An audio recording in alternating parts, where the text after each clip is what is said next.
This is Copilots, the podcast where we watch not just the first episode of a show, but also the second. Some shows just don't have the best pilot episode. Giving it that second chance might just sway your mind.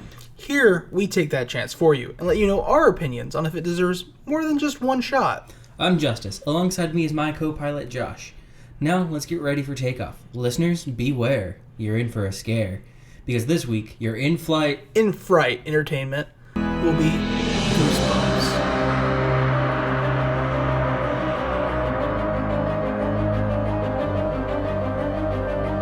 Episode 1, The Haunted Mask, Part 1. Dude, that's my bit. I do it. Yeah, you took it into mine, so it's mine now. Deal with it. Okay, so... Just your pun. Episode 1 of Goosebumps aired October 27th, 1995. And if you're trying to watch this where we watched it, which is on Netflix, it's not exactly in order. No, if you want to watch this in the order it came out, you'll need to go to Wikipedia and find that episode guide.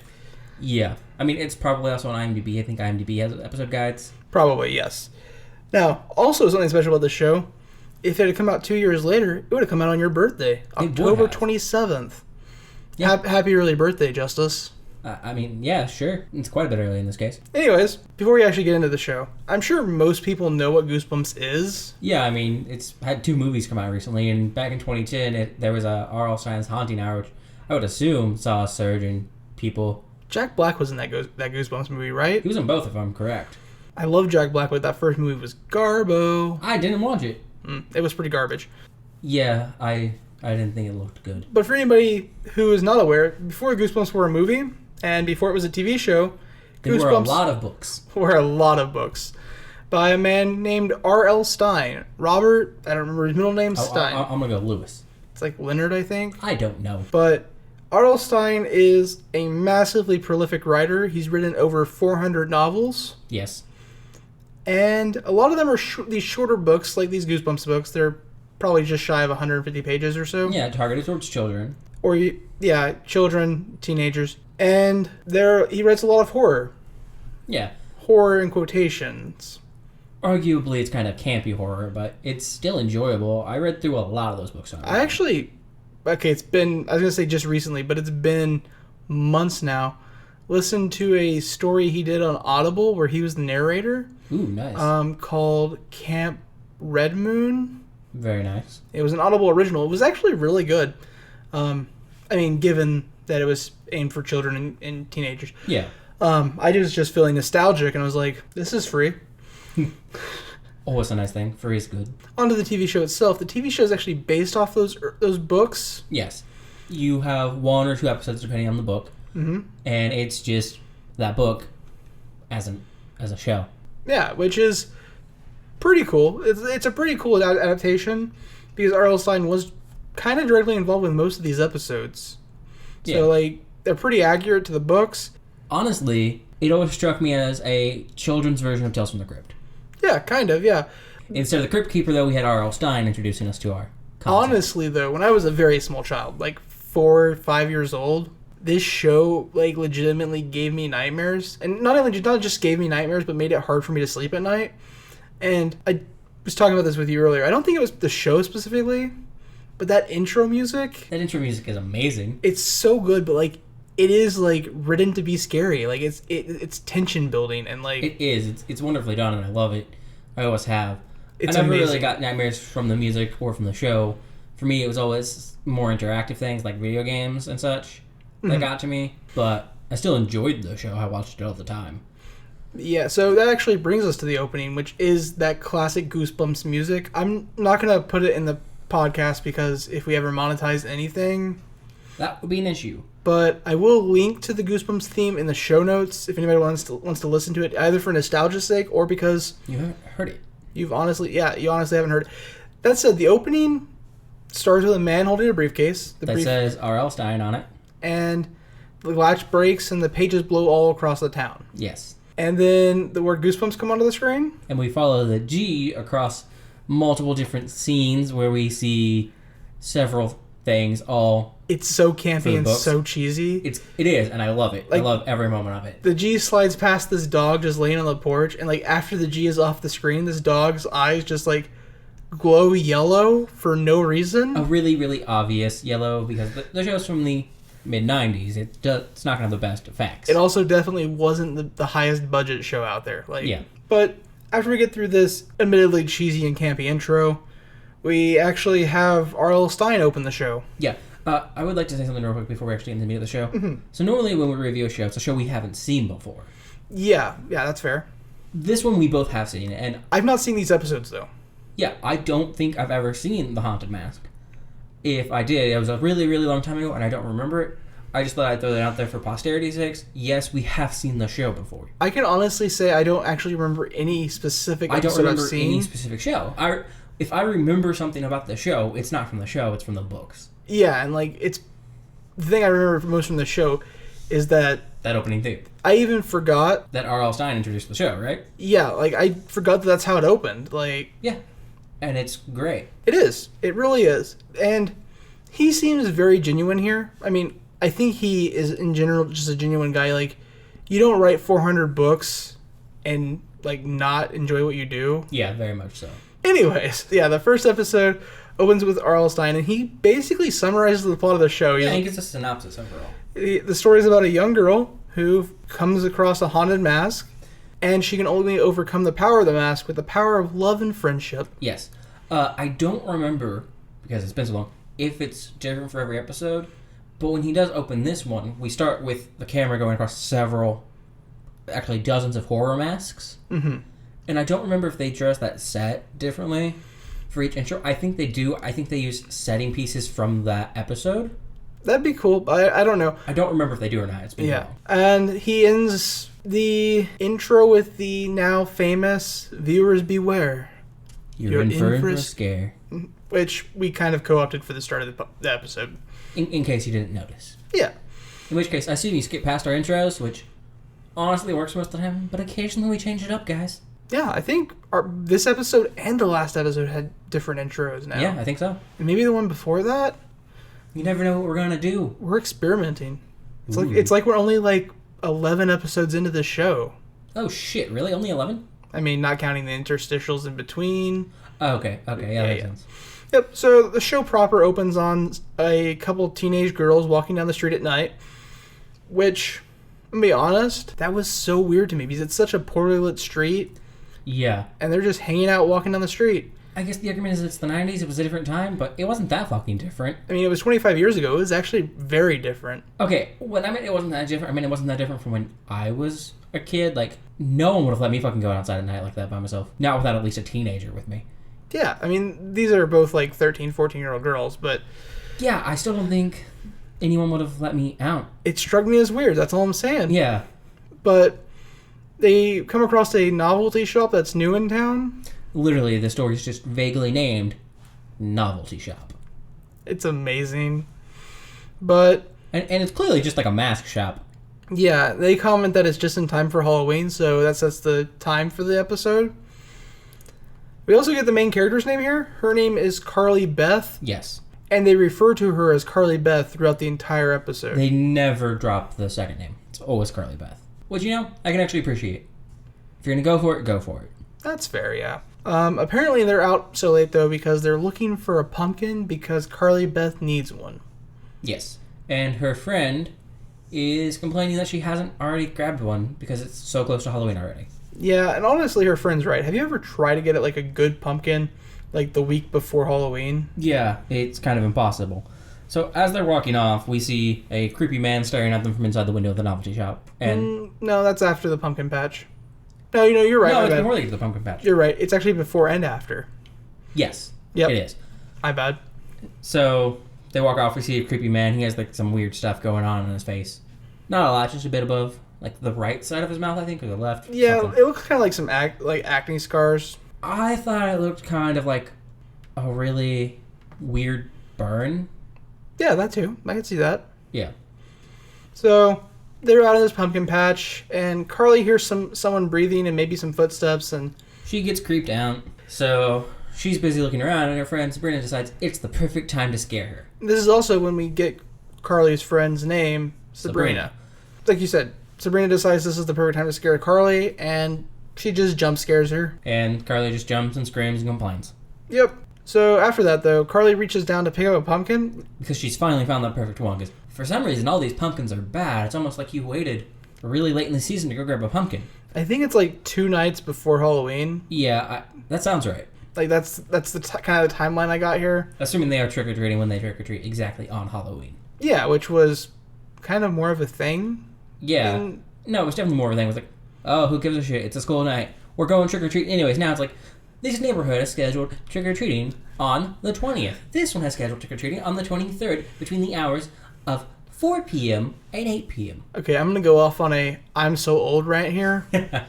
I'm not that old, guys, I promise. But nowadays, trick-or-treating isn't trick-or-treating, right? Like, they try to organize these community, like, trunk-or-treat things where, like, all these cars are in a parking lot and, like, it's not the same in the slightest. Like, trick-or-treating... A lot of it seems to come from the whole media scare of, like, razors and candies and stuff. Fun fact, the razors and candy thing. Myth. I think it's more likely that it's just from parents being lazy and not wanting to walk around, like, neighborhoods with their kids. I mean, I guess, but... Because... The way the community claims the organization is for, it's for safety. Yeah, but, like... How unsafe is it for a parent as long as they are with their child when they go through the doors? Yeah, but if you're with your kid, who's at your order giving candy to other people? I almost said giving children to other people. That would be an entirely different problem. Yeah, anyways, this has just been an I'm so old rant where I think trick-or-treatings have been ruined, and I miss when I used to go trick-or-treating. Yeah. So, back to the episode. Yeah, back to the episode. Which is actually perfect because she reached down for a pumpkin and it cut to like go to a commercial. And then immediately cut back and you could tell that they had apparently shot that differently because when it came back, it was not on the same... It looked like they tried to set the camera back up in the exact same spot, but everything seemed to like shift down and slightly to the right. But yeah, we see a hand shoot out of the pumpkin patch and then 2 guys... stand up out of the pumpkin patch with these pumpkin heads on. Jack-o'-lanterns? Jack-o'-lantern heads on, yeah. And... They're laughing because they fucking scared our main character. And they grab her and continue to scare her. And turns out it's 2 dudes named Chuck and Steve, and they're apparently dicks. Apparently they are creeps, as Sabrina repeatedly calls them. And they constantly do this to Carly. At this here, I was like, oh... That's actually a pretty good prank. Yeah. Actually, hella good prank. Like, they disguised themselves enough that people walking by didn't see them laying on the ground. Yeah. Put in there later, prank. Air quotes around the word prank there, people, because I know you can't see me. It's not good. Yeah, it's bad. It's extremely immature and childish. They go from, like, a legit good Halloween prank to... just kind of being dicks. Just being legitimately bullies. Yeah. Anyways, apparently... They always harass just Carly. We find that out here. Like, yep. So, and I kind of thought Carly Beth was being hyperbolic. So I initially just thought Carly Beth was being hyperbolic. We later learned that that's not the case at all. But after this incident, she runs out of the pumpkin patch, forgetting to even grab a pumpkin. Well, before she runs out, we have like a good minute and a half, maybe 2, of her complaining and being upset, and Sabrina trying to talk her down.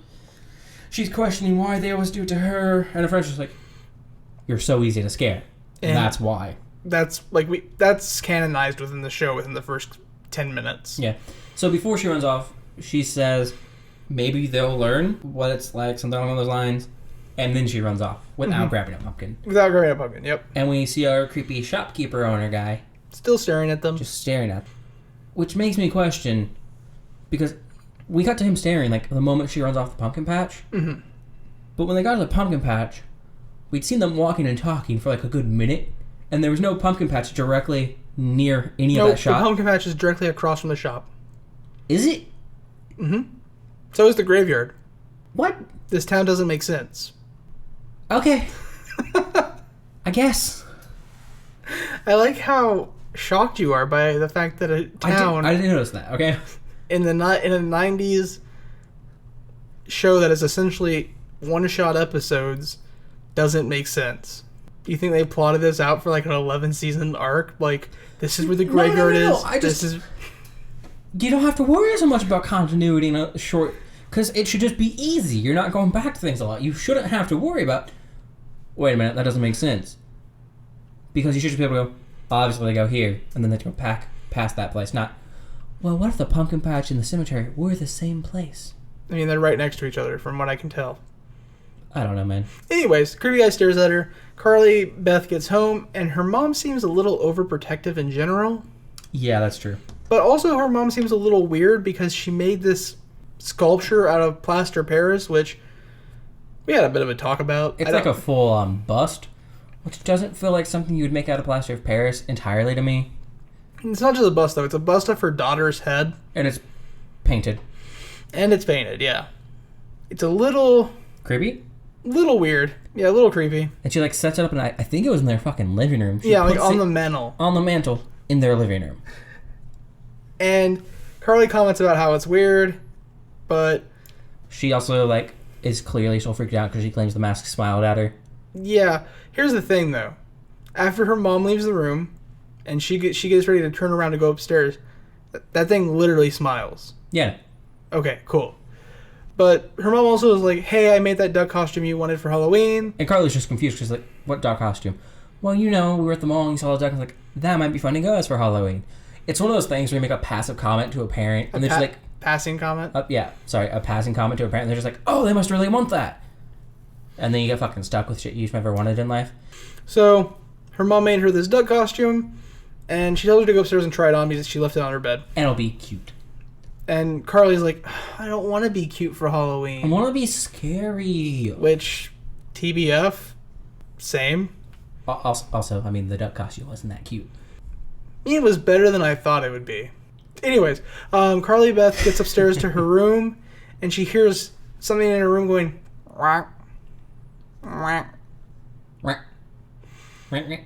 And so she cautiously opens the door, and her brother jumps out of her room wearing the duck costume, getting fake feathers everywhere, or real feathers. I don't know what her mom made this out of. Yeah. And she falls on the ground just screaming in terror. And her brother utters his catchphrase, gotcha, gotcha, gotcha. Yeah. Yeah, he does. It's his catchphrase. He's across the 4 sets of lines he has, he says it 3 times. True, very true. Which is actually 9 times. He says it 3 times each time he says it, yes. Yeah. So after he scares her and calls her a scaredy cat, we cut to the next day. And Carly and Sabrina are eating lunch. Outside on a bench, and we see a lot of other kids dressed up in costumes, so we can assume this is probably Halloween Day. Yeah, and I think it's school related because... I would assume, because it's a bunch of kids, I assume they might even be in school. Yeah, they might literally be at school right now. Just, some schools let you wear your costume to school. Yeah, and Chuck and Steve come over, and they initially jump... Steve was actually already there. He was already sitting at the table, which I found confusing for how much Carly Beth seems to despise these two. Yeah, so then, I guess Chuck comes over? Yeah, Chuck comes over. And initially jump scares... Carly Beth. And then they're like, we just wanted to apologize about last night. We were being dicks. Da-da-da-da-da. We're not going to bother you anymore. We're really, really sorry about it. And they're using this entire conversation to sneak worms onto her sandwich. No, not worms. They're not that much of dicks. A singular worm. Are we sure it's a singular worm? I know it's a singular worm where she opens the sandwich up, but... It's also a singular worm they put it on. Okay, cool. So, to sneak a worm onto her sandwich, which is literally just bullying at this point, Yeah. Why? What the fuck? Also, this wouldn't scare me. I would just, be pissed and throw up. I don't think I'd throw up. I mean, it's a worm. So, I would just be pissed, though. So, if I, knew I was going to eat a worm, I'm not going to throw up. If I suddenly bit into my sandwich and there's a slimy thing on it for no reason... Well, okay. So she does bite into her sandwich, and she chews, and she goes to take a second bite. So either the first bite had no worm in it, or she just didn't notice. It's the second one. The worm is just on the edge of the sandwich. When we see the worm when she pulls the bread off, we can see that it's still whole. So it's when she took that next bite, she didn't eat the worm, but she saw the worm. Okay. Yeah. And in that case, I wouldn't even throw up. I'd just be angry someone ruined my fucking sandwich? I'd put my sandwich down and be like, BRB, I'm going to go find a teacher. You guys are dicks. Yeah. So what I found amusing, though, was when she sets the sandwich down and opens it up, it's just a worm on white bread. She was just eating 2 pieces of white bread next to each other. I thought there was a piece of cheese there, but... I didn't see any cheese. I thought it was just white bread. Maybe I'm wrong. I think there was cheese and something underneath the cheese. I could be wrong, but maybe... Let me keep the idea that she was just eating a white bread sandwich, just 2 pieces of white bread. Yeah, well, she couldn't put any mayo on there. Mayo's too spicy for white people. That's a meme, and you're laughing, and it makes me happy. It hurts me, actually. So, After she freaks out about the worm on her sandwich, everybody proceeds to laugh at her. Literally everyone. All these people that weren't paying attention, they just hear her scream and decide it's time to laugh. It's really funny to me, but I don't think... Like, this is a large group of people. Like, this is 40, 50 people sitting around. Yeah.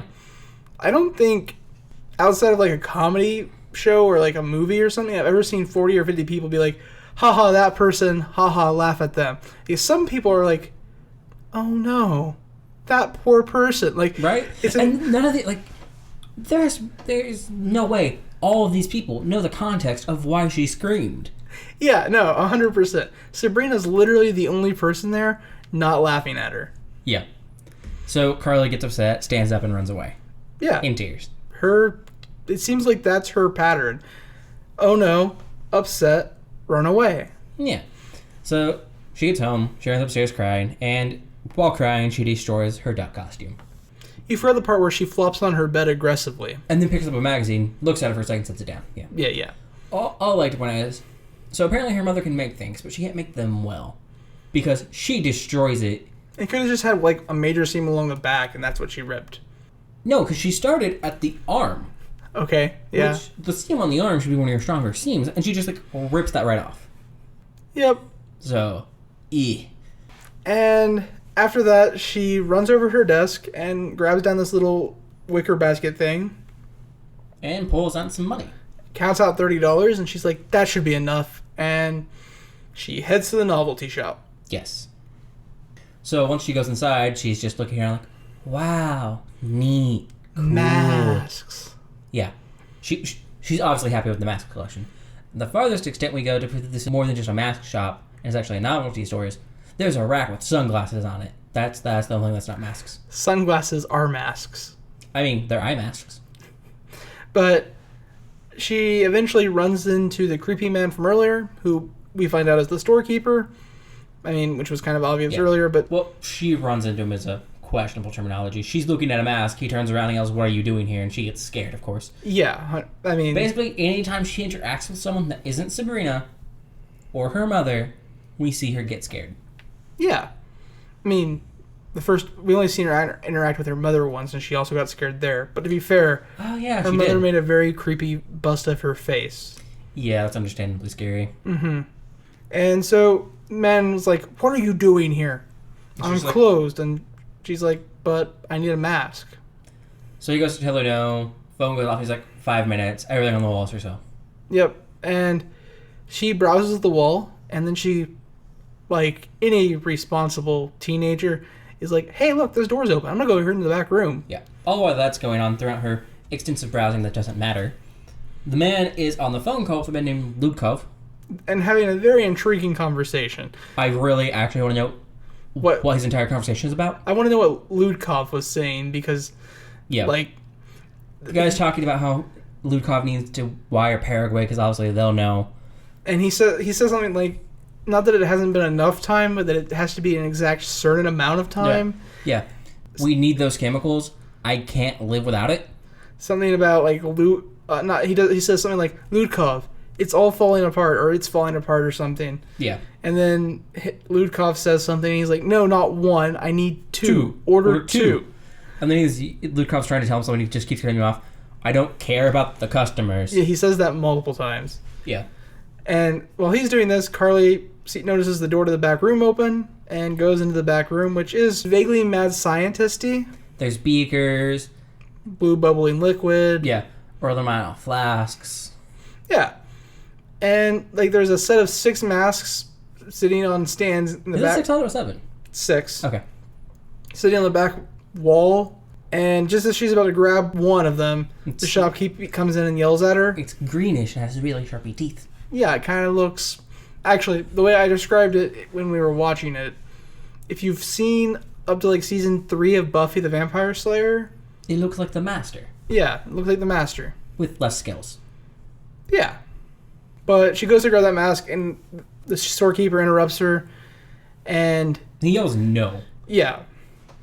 And she's like, but I need a mask, and these are scary. And he's like, yes, but they are too scary. Yeah. When he says no, though, she turns around, and as she turns around, she doesn't see it, but we see Mask of Evasion first, eyes open, and the other 5 masks turn to look at her. Oh, I didn't notice with that. their eyes open. Yeah. Okay, yeah. And he says, I said no. So it's kind of, at that point, you can question whether or not he's talking to the masks or her. Mm-hmm. And then he kicks the door closed. Yeah, and then locks it on her. Yep. And she's like, but I need a terrifying mask because I need to get revenge on these bullies that have been torturing me for all these years. Yeah. And he's like, ooh, revenge? Yeah, I could maybe help with that. And he's like, no, your face is much too pretty as it is. There's a gorilla mask up front, made from real gorilla hair. You can have it for free. Those aren't his exact words, but he does say the gorilla mask is made of gorilla hair. And that she can have it for free. Yeah. And she's like, but I have $30 and I want one of these masks. And he's like, no.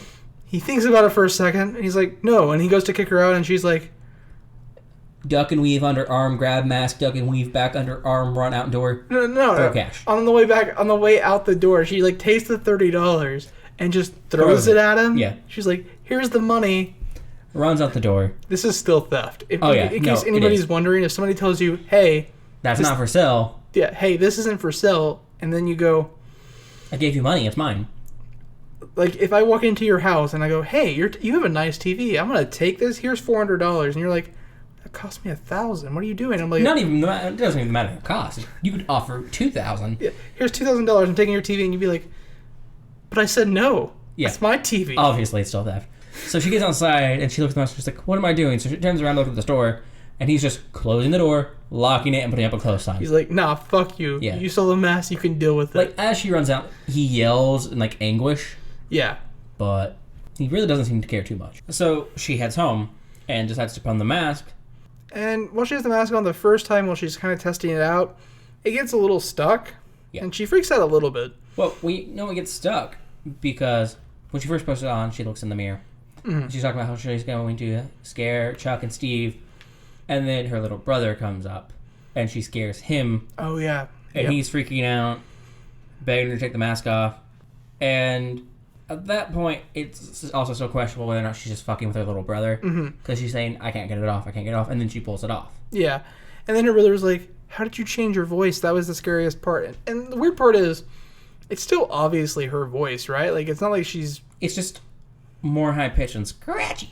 Yeah, it's not like she's doing anything insane. It's not like she's a top-tier voice actress or something. No, it's not like her voice dropped 3 octaves and she sounded like James Earl Jones. Or they're overdubbing her or something. It's just her. Yeah. But she puts the mask back on because she has to leave to go to her friend Sabrina's. But when you mentioned the voice thing, she says she doesn't know, and she's just, like, okay with it. She's like, I don't know, but I like it. Yeah. So she puts the mask back on, heads downstairs, and then she has an idea. Yeah. Here's actually one thing I did note, because overall, I don't think it's too noticeable. The show, it's music. The opening theme is wonderful. Its overall scoring music is alright, but here they actually have this really fun, like, Latin choir build-up. Okay. As she's going to put the mask back on. Yeah.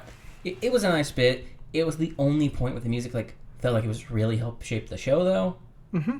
It's the only thing I noted. So, here before she leaves, she kind of has a conversation with her mother, but is dodging her mom because she's not wearing the duck costume. She then grabs that plaster mold that her mom made of her. And a broom. So she then grabs that plaster mold her mom made of her and a broomstick, just the stick. And like a red scarf or something? Yeah.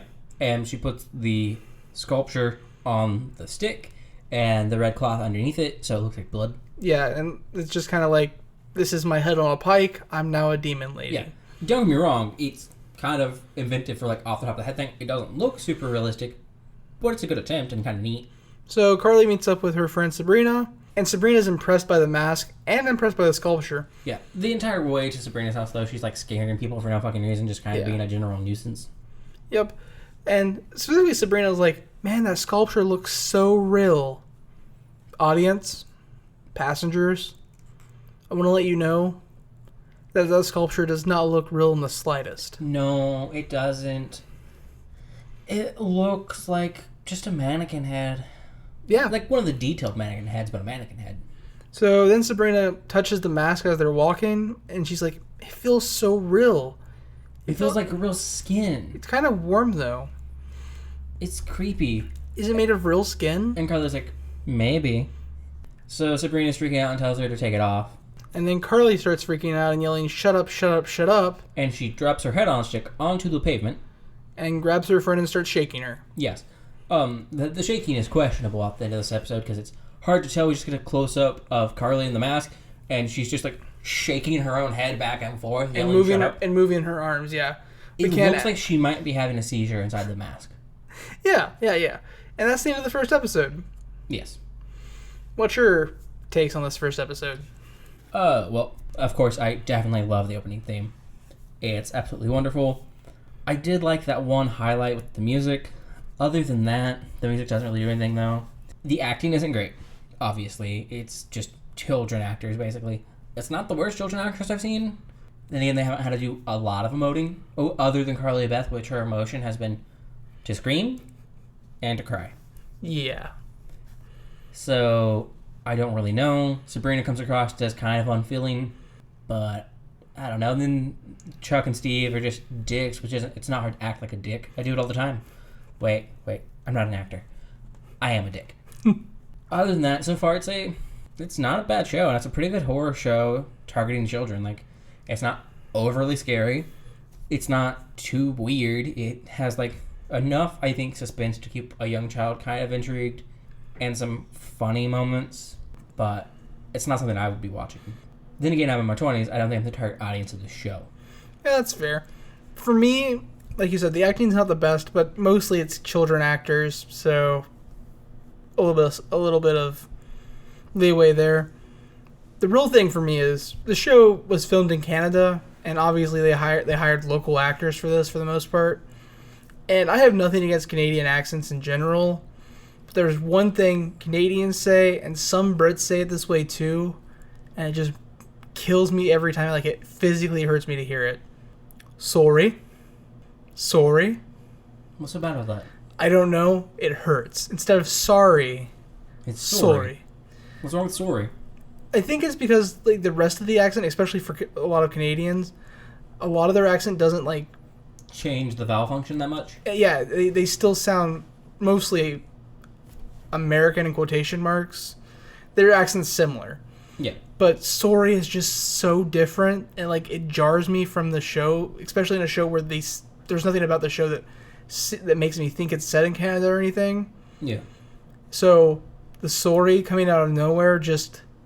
Does it really loop every time? Yeah.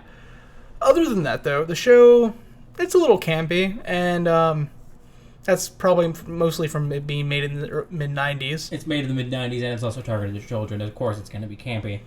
But I actually like that this is a horror show where the stakes are super low, right? Like, yeah. So far, the stakes of this episode have been, it was hard to get that mask off one time. And also, there's some bullies. Yeah, like, as far as a horror show goes, these are some pretty low bar stakes, and I'm here for it. Like, yeah. And honestly, I think we can all admit sometimes a little bit of campiness is fun, and it's enjoyable. and I think sometimes we can all admit that the fact that the evil horror isn't murdering everybody or, like, bent on destroying the world or similarly, that's also nice. When the horror is just, oh no, this mask might be stuck on my face forever. That's reasonably horrifying without being, oh no, the world's going to end. Especially when you take into account that that mouth on that mask does not open. You're going to starve to death. Yeah. So that brings us to the end of episode 1. And onwards to episode 2, Haunted Mask, Part 2. It's twice now.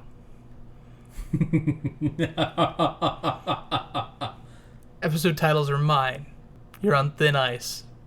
So, the start of this episode is a recap, but the recap's only like the last 5 minutes or so of the other episode. Yeah. It's Carly stealing the mask and then Carly getting in a fight with Sabrina. That's the entire recap. Yeah. So, we cut back into the actual beginning of this episode with Sabrina yelling at Carly to stop. Continuing to have a seizure. No. Carly's the one having a seizure. Yeah, Carly my bad. Beth. Sabrina's yelling at her to stop. Because that's how you stop seizures, guys. You yell at someone to stop. And then Carly Beth's like, I was just acting. I wasn't going to actually hurt you. And basically, Carly Beth's entire argument here is, it was all a joke, bruh. I was just messing around, dude. It was a prank, bruh. Why you gotta be so serious? So Why Sabrina's so serious? So Sabrina's kind of like, no, Nah, you a little sus. Just warn me before you freak out next time. I'll throw you out the airlock next. The two kind of move on, and they go to start Carly Beth trick-or-treating. picks up her sculpture that her mother earlier told her was fragile, and it's perfectly fine despite being dropped from head height to the ground. Yeah. On the end of a stick, which means there's nothing filling the hollow void inside, much like how there's nothing filling the hollow void inside of me. Yeah, so they continue onward to trick-or-treating. They go to their first house together, and the mother at the house opens the door for the trick-or-treaters, and Carly scares a young child. Yeah, so the mother has her two children with them, which, I mean, that's just kind of rude. Like, you're stopping your children from trick-or-treating? Did they just not want to? Because the kid seems the boy seems into it. Yeah. The daughter seems a bit scared. Understandable. Mm-hmm. So the mother comments, like, oh, that's a scary outfit. And the little girl's like, it's too scary. I make her go away. Yeah. And Carly intentionally scares the child, and then, like, the mom's like, hey, she's just a little girl. And Carly's like, yeah, but I'm gonna kill ya. I'ma kill ya. She doesn't straight out say, I'm going to kill you, but she's like, she absolutely threatens her, and it's definitely like, I'm going to fucking murder you. Look at my crazy eyes. And then she steals candy from the candy bowl. Yeah, and she darts off, and the mother tells Sabrina, I'm going to call the cops on your friend. And Serena's like, she's not normally this way, and grabs her candy and leaves. Yeah. Ooh. And as Carly Beth's running off, she's just still scaring random people, because she's been doing that every time she's on the street. And oh, look, people get near me. Let's scare them. Yeah, then Sabrina catches up, and she's like, why would you do that? She's gonna call the cops. And Carly's like, it wasn't me, it's the mask. And Sabrina's like... The mask made me do it. Yeah, and Sabrina's like, what? And Carly's like... You wouldn't understand. And then Sabrina's like, we should just go back to my house. I don't want to. And Carly's like, nah, thanks. I'm gonna run off by myself. Bye now. Yeah.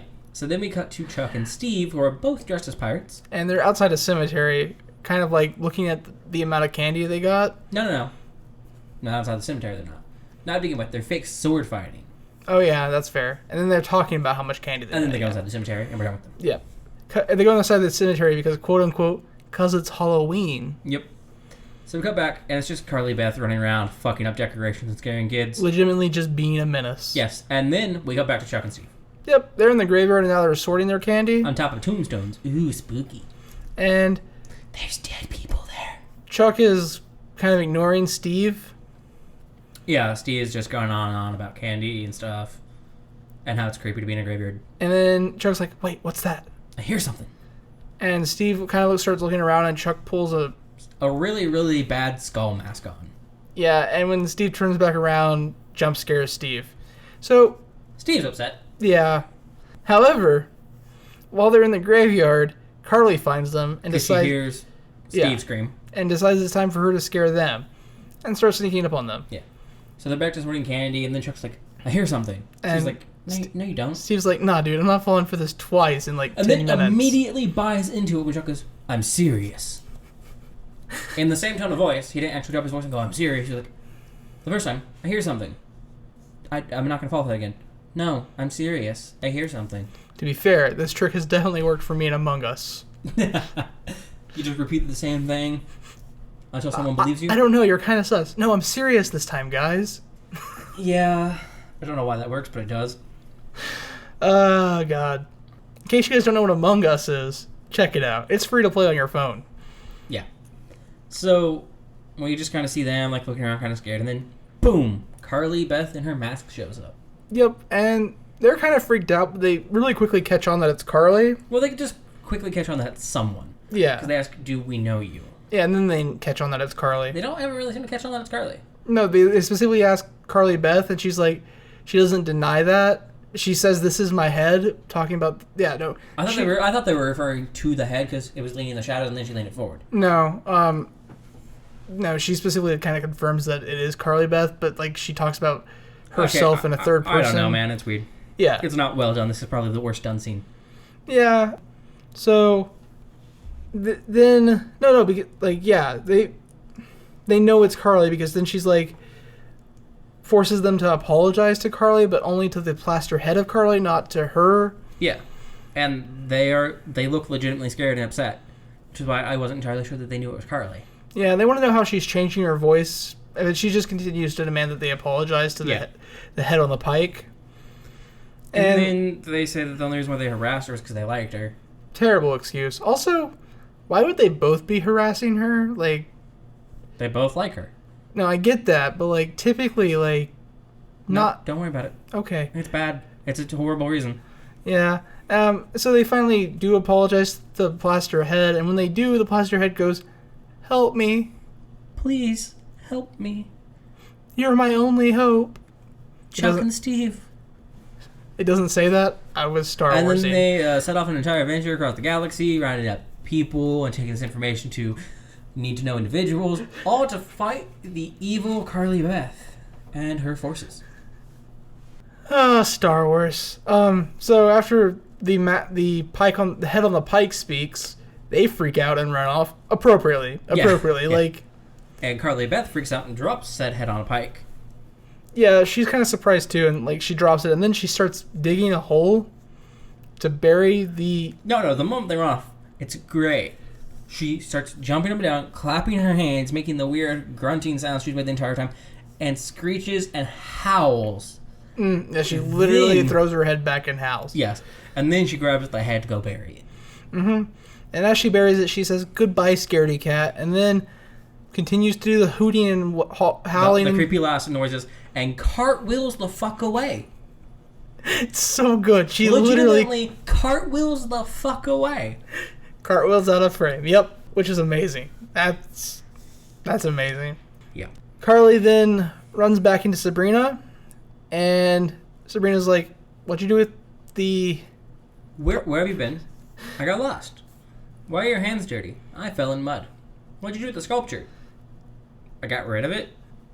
But Carly seems mostly back to normal here, and Sabrina gets Carly to agree to come back to her house with her, which is literally the house they are standing in front of while they have this conversation. Yeah, they just turn and walk into a house. Ooh, it's so good. Fun fact, the houses next to it are different houses than the one they walked out of to go trick-or-treating, and they started in Sabrina's house. Yep. Once they're in the house, Carly can't seem to get the mask off of her head.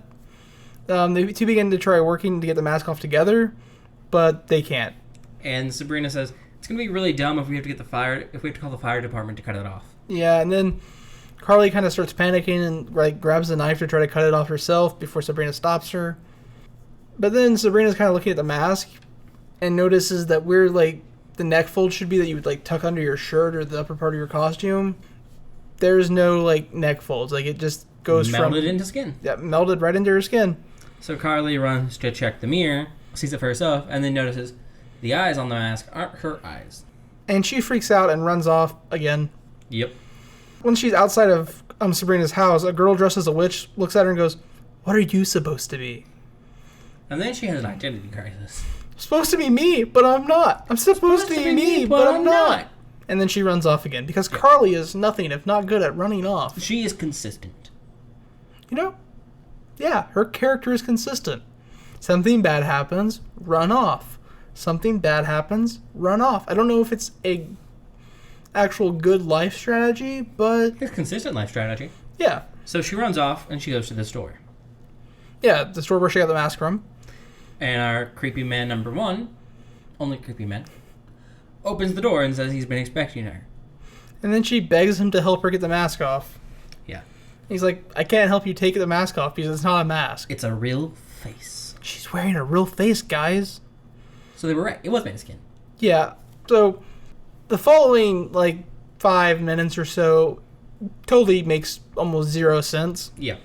Apparently the faces are quote-unquote unlovable. They weren't always scary. They used to be beautiful.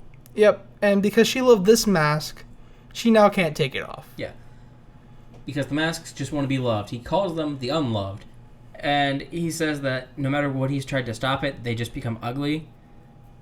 And Carly's just like, I don't understand your fucking weird bullshit, man. I'm freaking out. Take this fucking mask off. And he's like, "Yes, even the one I'm wearing right now is turning ugly. That's what this splotch on my skin is." Yeah. And then he says there might be one chance to take the mask off, but it requires a symbol of love to take it off. Yeah. I think he also mentions here that he made these masks because, much like Carly at the beginning of the series. Yeah, she asks who he is, and he says he made the faces, and then... Yeah. He's like, "I made these faces because I didn't love myself, like how you didn't love yourself." and these masks keep growing these flaws because these masks keep becoming ugly because they're showing my flaws coming to the surface. What's inside? And he's like, I should take this mask off and show you what I really am. Maybe then you'll learn. She screams. She screams. Continues to blubber. Yeah, eventually she kind of just runs out of the store because, hey, yeah, well, no. Because of an actual reason this time. Yes, sorry. She doesn't just run out for once. They're talking, and once he mentions that, she freaks out after he talks about how his current face will soon join the others. And yeah, she yells. And when he goes, don't, he'll wake them up. And then the masks, all their eyes open, and they start floating towards her. They float up off the pedestals, move in like a weird spiral motion towards her. Leaving after images behind them. Yeah, they're not moving that fast, though. I don't understand it. Yeah, no. And they're telling her to join them.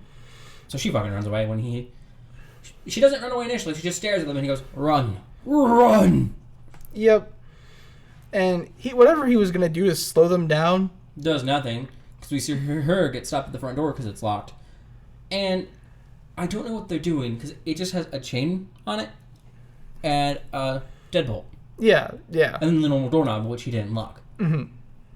So she's standing there for like a minute, undoes the chain, and you see her hand move repeatedly, and you hear the tumbler on the deadbolt click multiple times, meaning that the actors would just be standing there. Open, close, open, close, open, close, open, close. Oh yeah. Shit, they're here. I should probably actually leave now. As they're chasing her, they're calling out to her, asking her to save them, to join them. Love us. To love them. Yep, she runs off, heads back to the graveyard, and starts digging around in the ground, looking for that plaster bust she buried. Yeah, all the while they're following her, repeating all the same stuff. And as she reveals the Carly Beth head in the ground and pulls it out, she kind of screams, "This is Carly Beth. I am Carly Beth." And the spirit mask face things just are like, okay, cool, bye. Peace, bruh. And then she's able to take the mask off. Mm-hmm. And she's happy. Yep. She runs home, pretty happy to have the mask. She feels the need to spend a minute reiterating on the symbol of love. Oh, yeah. Oh, this is the symbol of love he meant. And then she runs off. Yep. Home. Because she's happy to have a mask off, Justice. She's happy to no longer be this thing. Yeah. And she gets home, and her brother proceeds to scare her. He's like, that mask, it's terrifying. Take it off. Take it off. Please take it off. And she panics and looks in the mirror, and she's not wearing a mask. Gotcha. Gotcha. We missed one earlier. Where did we miss the one? He does this 3 times. I don't know. Doesn't matter. He's such a, irrelevant character. His name's Noah, though. I think we only get that at the very end of the fucking show. No, we get it earlier. Oh, do we? Yeah, we get it when he's first introduced. She yells his name when he jumps out of her room. I thought she was just yelling no. So she kind of talks to her mom, and her mom's like, "Where were you? You were supposed to be with Sabrina. You weren't with Sabrina. Sabrina called here twice. Why didn't you wear your duck costume? Da da da da da da da da da da." And she's just like, "I love you," and gives her mom a hug. Yep, and we kind of see her brother go back into the foyer where she left the mask. Laughing. She's like, "Don't put on the mask." I won't. Proceeds to come back into frame with the mask on. Yeah. And that's the end of the episode. I think this is where he says gotcha the 3rd time. Oh, yeah. Yeah. She doesn't scream, but she jumps a bit. Yeah. So the episode cuts back to Arlstein. That was the end of the actual episode. And he's like, well, hope you like it. Hope you liked it. Too scary. Let's check with my parents, who are, I don't know if they're sculptures, dolls, mannequins or something, but they're just 2 people who have looks of horror plastered on their face, and their hair is standing up in all directions like they were just shocked by electricity. White. Completely white, yeah. And he then goes, hope you have a scary day. Yep. And that's the end. The credits roll. With that amazing music. Yep. The same as the intro music. Yeah. So what do you think? Final thoughts on Goosebumps? So, obviously the show's more of an anthology than a continuous plot. Yeah. And that said, these 2 episodes would really suffer on their own. If you watched either of them separately, yeah, because this one episode is all setup, and this other episode is all payoff, and neither episode is very good without the context of the other one. Yeah. Continue. Future episodes, however, all follow different characters again because it's an anthology series based off the Arlstein books, the Goosebumps series. The show overall has a distinct 90s feel to it, which, again, makes sense. But that 90s feel resonates with me in a very deep way because that's what I grew up in the 90s. I mean, I was born in 94, but because my sister is so much older, it was kind of like I was born in like the late 80s and experienced the 90s through a lot of her stuff as well. I mean, I was born in 97 and I fucking remember yeah, I grew up knowing a lot of shit I don't know, which is fun when I remember it around people my age. I'm like, oh god, I'm old. And then my mind goes, fuck off. No, you're not.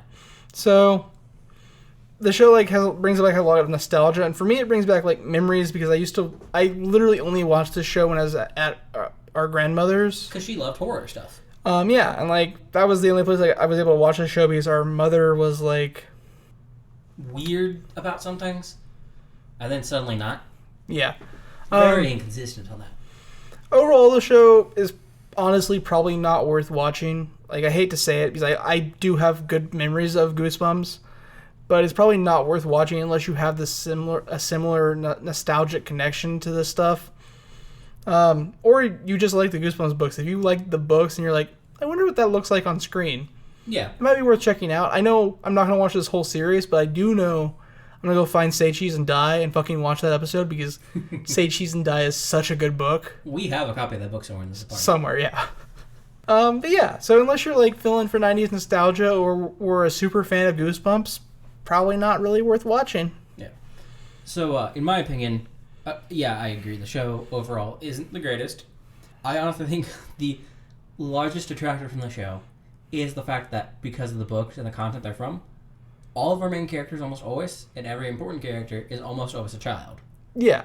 And for a show that's not super, super well funded, you're not going to have really, really good child actors. Also, it's in Canada, so sorry. That's a you thing. That doesn't bother me. So I think that's its largest detractor. Yeah, I definitely enjoyed the show. I don't enjoy it as much now, obviously. I'm in my 20s now. It's not going to be a thing for me, obviously. I think, like he was saying, if you have a really good nostalgia for it, it could be worth watching some episodes. I also think if you have any young kids who are into like more campier things, or they're like going out of that age where campy is something that they don't even like recognize that it's campy, it's just fun, and they like kind of horror-ish things. Like, I know I loved that stuff as a kid. I loved horror. I think this is a kind of a good thing that they might actually enjoy, because it's not overtly scary. It's not extremely scary. It has, the stakes are minor. It can still be kind of scary, but it's not. I mean, the stakes. I don't think it's going to be something that gives most kids nightmares. The stakes are minor for some episodes. Yeah. Say Cheese and Die literally has multiple characters dying. Like, I don't think it's going to be something that's going to give a lot of people nightmares. That might just be me. I had horrible family members who did things to like legitimately scar me for life and instill phobias.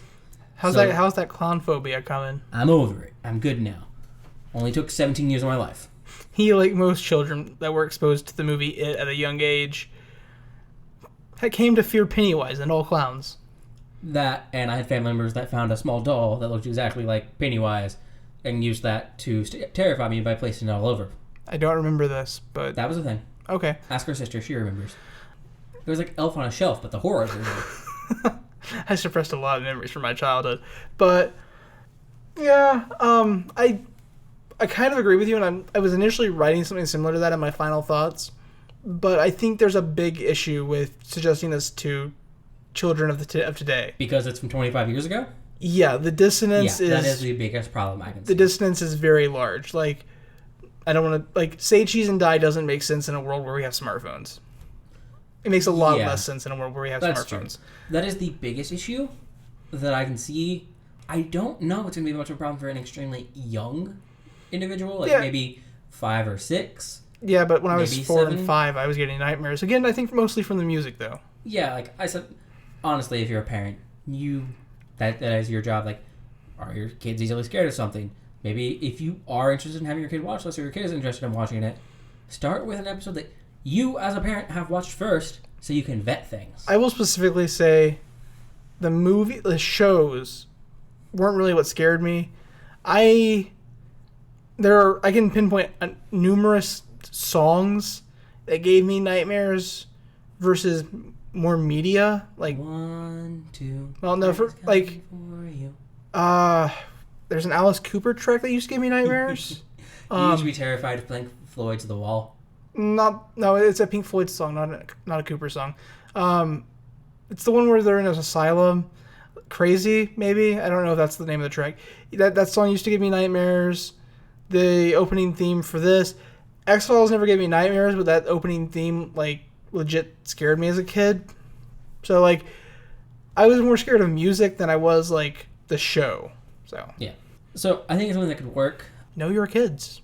That's Yeah. what he's saying. And the reason why I think it's easier for a younger audience than, like, the people, like, I would say probably nowadays 8 to, like, 10 is because I don't think a lot of people under the age of 8, and I feel like 8 is too young in my opinion, but I don't feel like a lot of people under the age of 8 have, like, smartphones. They might have iPads and stuff, but... I don't know. I honestly don't. And there's this fun thing that I've seen, like, in children's stuff where a lot of children's shows and programs don't embrace, like, the idea of our current technology a lot. So I feel like it's easier to bleed into something that doesn't have current technology. Okay, that's fair, yeah. So... I don't think there's too much dissonance there. That's kind of our take. Our take being, if you have nostalgia for it, or maybe you have children who are younger and like horror, so like 7 and under, maybe 5 to 7, 8 to 7, 8 to 5. Yeah, a very small window that I'm seeing might work. Or if you just like the Goosebumps books and want to go back. Yeah. So I think that's our take on this. Campy, but kind of fun. This has been Copilots Review. If you want to get in contact with us, you can email us at copilotsreview@gmail.com. You can tweet us at copilotsreview. And you can find us at copilotsreview.simplecast.com. Thank you for flying with us. Please fly again.